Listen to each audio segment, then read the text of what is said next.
most to benefit from clinical trials because we historically have been the most excluded. There's some truth to how the medical community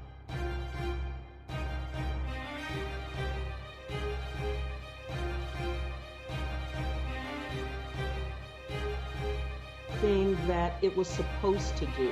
You know, that standard American narrative. You work hard, you go to school, you earn, you achieve, you accomplish, and you too can have the American dream.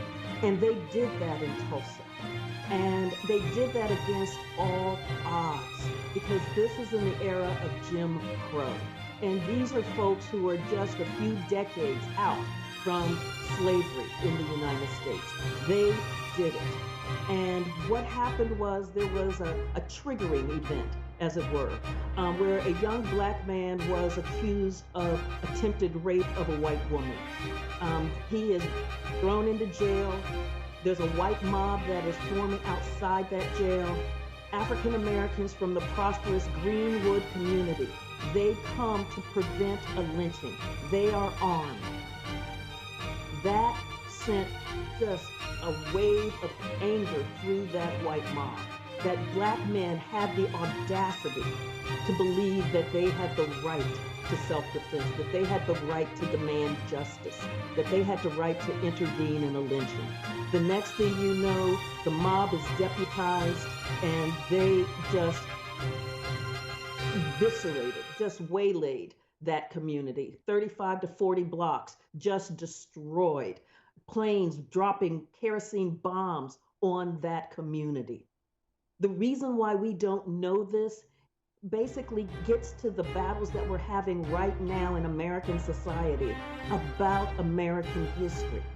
When you have an American history that cannot acknowledge racism, that cannot acknowledge the devastation that has happened in the black community, then you get a narrative that is what they call hagiographic. It is about the greatest nation on earth, founded by white men who worked really hard, and they did everything they could to bring democracy to America.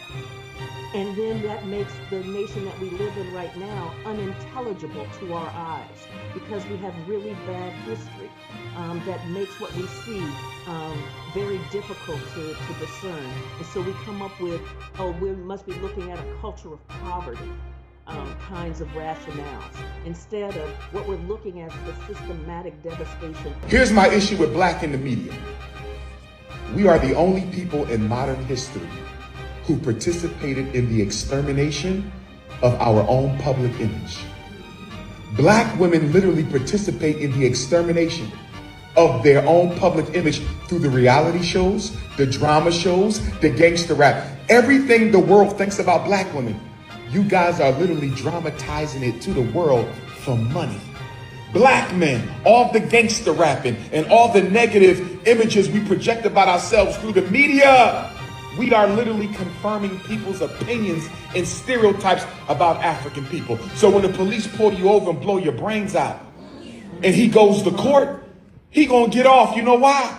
Because all the jurors saw the gangster rap videos. They saw the reality shows. They saw the dramas and the movies and the sitcoms. And guess what? Most of white America don't come into daily contact with black people. So the opinions they form about us is based off of what they see on TV. Now you and I know that's not us, but they don't. And so we are literally being paid to destroy our own reputation in front of the world. If it's negative, I don't support it. And when I hear about 50 Cent starting his own thing, and Tyler Perry got his, and Oprah, and now Cat Williams, here's my question to all of them. When are y'all going to give us some racially empowering, culturally progressive content? Are we just going to get another Power? We're just going to get another Raising Kanan? And I'm so sick and tired of Medea again. Where's the movie on Ida B. Wells? Where's the movie on the Black Liberation Army? Where's the movie on the Haitian Revolution? Where's the movie on the African independence struggles? Where's the movie on Igbo landing? Where's the movie on all these great epics of African history? No. You just want to keep on playing that same playbook. Promiscuous women, violent men. Promiscuous women, violent men. I hate to ask you, like, as a black man, but as a black man, can you explain, like, where this appeal for Trump is coming from, or where it's... We'll often get erased at this time because the top 90%, over the top 90%, is straight white male on purpose. So in America, because America started the idea of, you know, with the Atlantic slave trade, the construct of whiteness being above all, this kind of started with the birth of America because it's baked into America. You can't separate race and class. Years ago, James Carville said, it's the economy, stupid. But now, it's the racism, stupid. You know what I'm saying? Like, you can't separate everything that they do when it comes to immigration, when it comes to federal workers, when it comes to the economy. It's based on white nationalist ideas. This is why Elon Musk is doing Nazi salutes and no one cares. You know what I'm saying? Or they even try to defend it. Well, you know what I'm saying? I wouldn't say no one cares, but yeah, not enough people care. This is the radical left lip Sure, yeah, we are our own tribe here. But like, well, and I want to add to that, it's not they're fooling us by making us think it's about Democrat versus Republican. I'm not a Democrat.